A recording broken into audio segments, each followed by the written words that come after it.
Be well, thank you. British lawmaker now served with NATO forces in Afghanistan, blasting the president for calling into question the courage of Afghan soldiers in the House of Parliament. Here's what he said. To see their commander-in-chief call into question the courage of men I fought with, to claim that they ran. It's shameful. Those who have never fought for the colours they fly should be careful about criticising those who have. That's UK Brexit Party leader Nigel Farage with us now. Nigel, hello to you.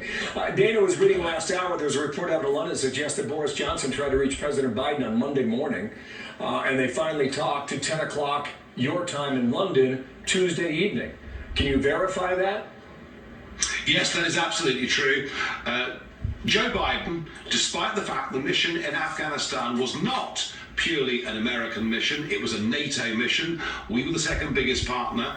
It had been going on for 20 years. Joe Biden chose unilaterally, without any consultation with NATO, without any consultation with us, your closest ally for the last century and a bit more, chose unilaterally to decide the timing and the method by which American troops would leave Afghanistan.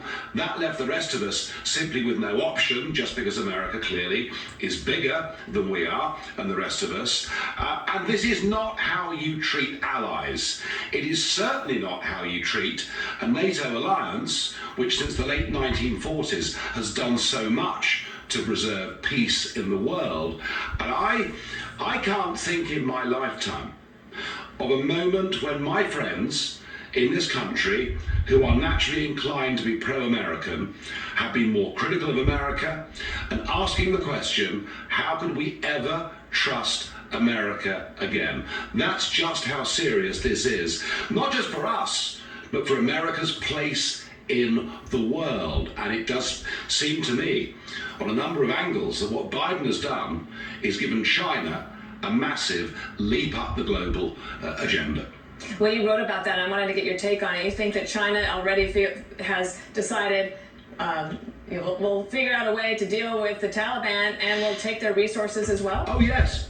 Of course. I mean, America spent $1 trillion in Afghanistan. It has walked away. Not only has it given the Taliban hundreds, billions of dollars worth of up-to-date military equipment, it's also deserted lithium resources, mineral resources worth $3 trillion, and it's literally given it over to the control of the Chinese Communist Party. You cannot have a green revolution. You cannot have electric cars without large quantities of lithium. So militarily, it's a disaster. Strategically, it's a disaster. And in terms of geopolitics, we're asking the question over here, is this the end of America as the global superpower? And I'll tell you this, the word disaster is used far too often to describe events, but this is a disaster. It is a watershed moment. And I'm not sure anybody's quite yet realised the damage Joe Biden has done to America and to the free world. Nigel Farage from London. We'll see where we go next. Thank you for your time. Thank you.